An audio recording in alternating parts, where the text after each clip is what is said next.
Hey everybody, thanks for letting me interrupt your Friday afternoon. Appreciate you clicking the link.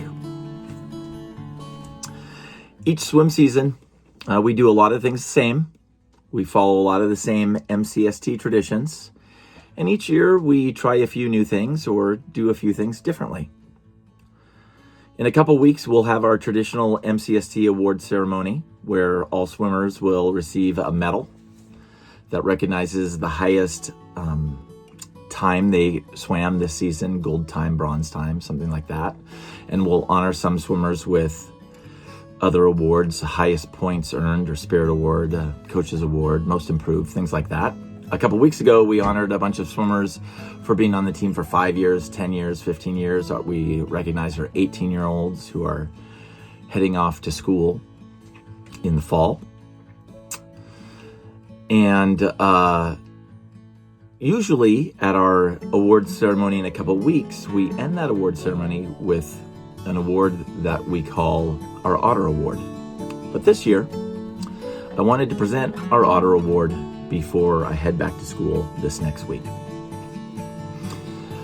Traditionally, like I said, we give it out at awards night, and I try to say some nice things about one or two of our swimmers while people listen attentively, whereas maybe a lot of our younger swimmers just want to get in the pool and play and want me to hurry up and talk faster. While I'm speaking or talking about the swimmers who earned the Otter Award, sometimes swimmers might try to figure out who I'm talking about. Some people have probably already made guesses about who is going to receive the Otter Award that year. And in my household, my son and daughter will often ask me questions about who's getting it or who they think who is going to get it. Or they'll make their own predictions about things. And I just ask them why they think certain things. Why do you think that person's going to get it? Or what do you respect about that person? Or why do you think that person would earn that? We have nice casual conversations about it. But for those of you that are new to MCST, the Otter Award, is presented each year to a swimmer or swimmers in recognition of exceptional dedication, attitude, and performance. The award was first given out in 1986, and the same trophy has been passed along every year since. Some years we award one person the Otter Award, and in some years more. The Otter Award is not always presented to an 18-year-old and not even to a 15-18, but it's always given to someone who has proven dedication to the team, a great attitude, and great performance in and out of the water. Like many, this year's Otter Award recipients started swimming when they were pretty young. They started by learning the strokes. They took some lessons. They tried hard. They did pretty well and steadily improved year after year. I would like to say they always had a positive attitude and were respectful. I wouldn't say that they were naturally talented, but they definitely put in a lot of hard work. Lessons, fall swim, spring swim, summer, and steadily improved through lots and lots of hard work. Grit, perseverance, never giving up. Those are the traits that are probably the traits that are most important, whether you're an athlete or in other areas of life. That quality, that whether you're being super successful or you're struggling, that perseverance, that you don't give up even when things are tough, that is something that really does help define our Otter Award recipient in 2025. But the path in swimming or in any sport or any endeavor is not always smooth sailing, and sometimes there can be bumps along the way. Now, I distinctly remember the year after this person's freshman year in high school, when he came back to MCST after being gone, and I think he felt a little bit out of place after not seeing people for a while, and he was trying to find his place back in practice, and I didn't really like the way he was practicing. and I was calling him out on it a little bit, and he was trying to fit back in, but the way he was doing it didn't really work with me very well. And I remember after practice, which hadn't gone very well, he, in a pretty mature way, said, "Coach, can I talk to you?" I said, "Yeah, you can talk to me." And he said,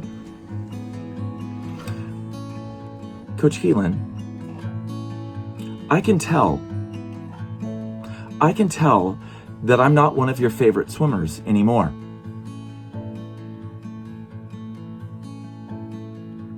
And I said, No, absolutely. You are absolutely not one of my favorite swimmers."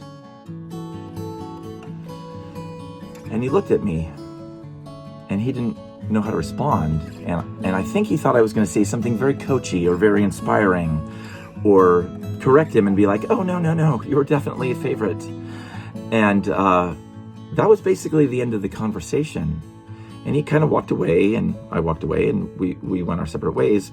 But that's when that kind of grit and perseverance comes back. He came back, and he didn't quit, and he stuck with it, and he did what he had to do to make it work, knowing that I wasn't impressed with his effort or the way he was swimming. And he didn't just make it work, but he thrived. And there's that old quote about athletics, like building character, or coaches building character. But I've never really liked that quote very much, or that mentality very much. But I've always liked the other version of that. And it's the version where there's a lot of challenges we face, or hardships we face. And those challenges and hardships, those are the things that reveal our character. Those are the things that show who we really are. It's not that somebody else does that for us, but it's how we respond in those different difficult situations. So fast forward a couple of years later, and I asked him, I said, "Hey, we need some extra coaches, and would you be willing to help coach for MCST?" And it was an adamant yes. I would love to coach. I've always wanted to coach. And I got to tell you, whenever we needed help at swim meets or at practices, we never had to ask him more than once. He was always there.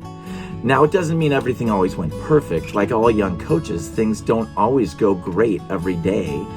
And one day, I remember he asked me if he was doing something wrong during practice. And I said, "Why are you asking me if you're doing something wrong?" And he looked at me and he's like, "Well, he said, it's because of your face." And I said, well, yeah, there's a couple things going wrong. And I realized there, he could read me pretty well at the time. And I also realized that he could be really honest when he needed to be. But he was always willing to learn something new, always quick to ask a question in order to help not just himself, but in order to help a swimmer improve, and in order to help himself improve as a coach. Now, part of the Otter Award is, of course, performance in swimming. And don't get me wrong, he's a good swimmer. He has a counting time in every stroke.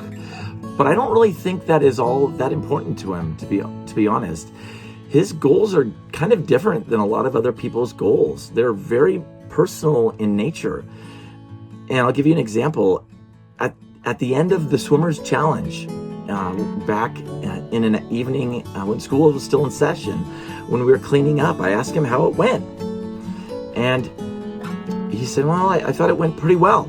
And he was really proud of himself. And I said, "Well, what do you mean it went well?" He said, "Well, I just swam more laps in an hour than I have ever had in my life." And he had swam 198 laps in that hour. And it wasn't something that was going to get announced to anybody. It wasn't something that we were going to make a big deal of, but it was just something that was important to him. At the end of the season, his goal at county was to break 50 seconds in 100 free. He wasn't going to get an award for it. He wasn't going to get recognized for it, but it was just something that he wanted to do that was important for him. And it was the same as I announced at a different ceremony. In his high school season, one of his goals was to break 5 minutes in a 500 free. And it was something that he wanted to do for him. Now, beyond his own swimming, I think the thing, though, that he is really most proud of is being part of our swim team. being a member of the team and helping the team and working with our swimmers. He sat at our county meet helping kids make origami cranes. He genuinely likes working with people. He likes talking to people. He likes helping people. Being part of something and contributing to something greater than just the individual. It is my honor and my privilege to present the Otter Award in a few minutes when I drive to his house, or in an hour when I can gather some other people together to drive to his house, to Noah Navarez. And by present, I mean, I just found out about 45 minutes ago that he's leaving on a plane to Washington State University to study chemistry, and he's leaving tonight, not next week like I thought he was leaving, because we were going to do this Sunday, so just found out we needed to do it today. So congratulations to Noah. Really proud of you. Best of luck at college. And I'll see you in a few minutes. Furthermore, if I go back and watch this and realize I screwed up on anything and misspoke, I'm not refilming it. That took 11 minutes. No wonder the kids get all wiggly and squirmy at the end of the awards ceremony. They just want to get in and swim. 11 minutes? Oof.